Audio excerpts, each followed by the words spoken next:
ఇవాళ 13వ తారీఖున ఎంపీ మరియు ఎమ్మెల్యే ఎలక్షన్ జరుగుతున్న కారణంగా మా నాన్నగారు అయినటువంటి చక్రపాణి రెడ్డి గారు శ్రీశైలం నియోజకవర్గ ఎమ్మెల్యేగా మరొకసారి పోటీ చేయబోతున్నారు. అతని కోసం అలాగే మా ఎంపీ గారు అయినటువంటి పోచా బ్రహ్మానంద రెడ్డి గారి కోసం ఇవాళ ఓట్లు అభ్యర్థించడం కోసం వచ్చాను. ఇవాళ ఎలక్షన్స్ కారణంగా ప్రతి చోట ప్రతి ఇంటికి ప్రచారం తిరగడం జరుగుతూ ఉంది. ఇవాళ ఎక్కడికి చూసినా ప్రజల్లో అశేష స్పందన కనిపిస్తూ ఉంది, మరీ ముఖ్యంగా ఆడవాళ్లలో.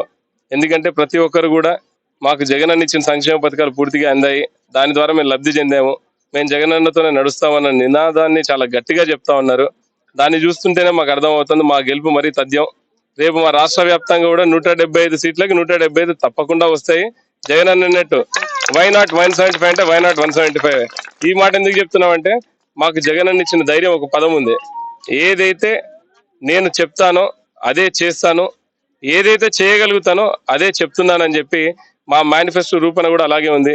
ఏదైతే గత 5 సంవత్సరాల్లో సంక్షేమ పథకాల ద్వారా ప్రతి మహిళకి, ప్రతి ఇంటికి, ప్రతి అన్నకి, ప్రతి అవ్వకి, ప్రతి తాతకి ప్రతి సంక్షేమ పథకాలు ఎలాగైతే అర్హులైన వారికి ఎలాగైతే చేరవేశామో, ఈసారి కూడా మా మేనిఫెస్టో ద్వారా ఏవైతే జగన్ అన్న చెప్పినటువంటి ప్రతి స్కీమ్స్ కూడా ప్రతి ఇంటికి మళ్ళీ చేరవేసే విధంగా మా మేనిఫెస్టో ఉంది. ఇదంతా గతంలో నిజంగా జరిగాయి కాబట్టి జనాలు మమ్మల్ని నమ్ముతున్నారు, మనమని విశ్వసిస్తున్నారు. ఇవాళ టీడీపీ వాళ్ళు కూడా వస్తా ఉన్నారు, వాళ్ళు సూపర్ 6, సూపర్ 66 అని.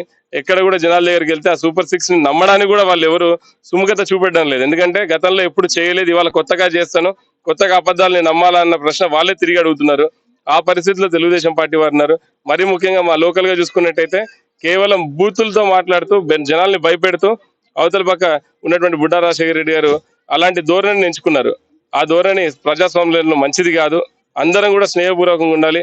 సరే 1-2 సార్లు ఎప్పుడైనా సరే మాట్లాడుకున్నప్పుడు 1-2 సందర్భాలు తిట్టుకుంటే అవేవో రాజకీయ పరంగా ఉండాలి తప్పితే అదే పనిగా చేసుకుంటే మనం నేర్పించేది, మనం చూపించే విధానం నియోజకవర్గానికి కానీ మనకు కానీ అంత మంచిది కాదు. అలాంటి విధానాన్ని ఎవరైనా సరే, నేనైనా వాళ్ళైనా ఎవరైనా వదులుకోవాలి.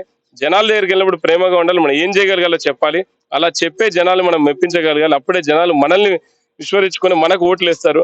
ఆ విషయం నాకు ఇవాళ జనాల దగ్గరికి వెళ్ళినప్పుడు వారంతకు వారే చెప్తున్నారు, మేము గెలిపించేది జగన్ అనేది వేసేది ఫ్యాన్ కే అని చెప్పి.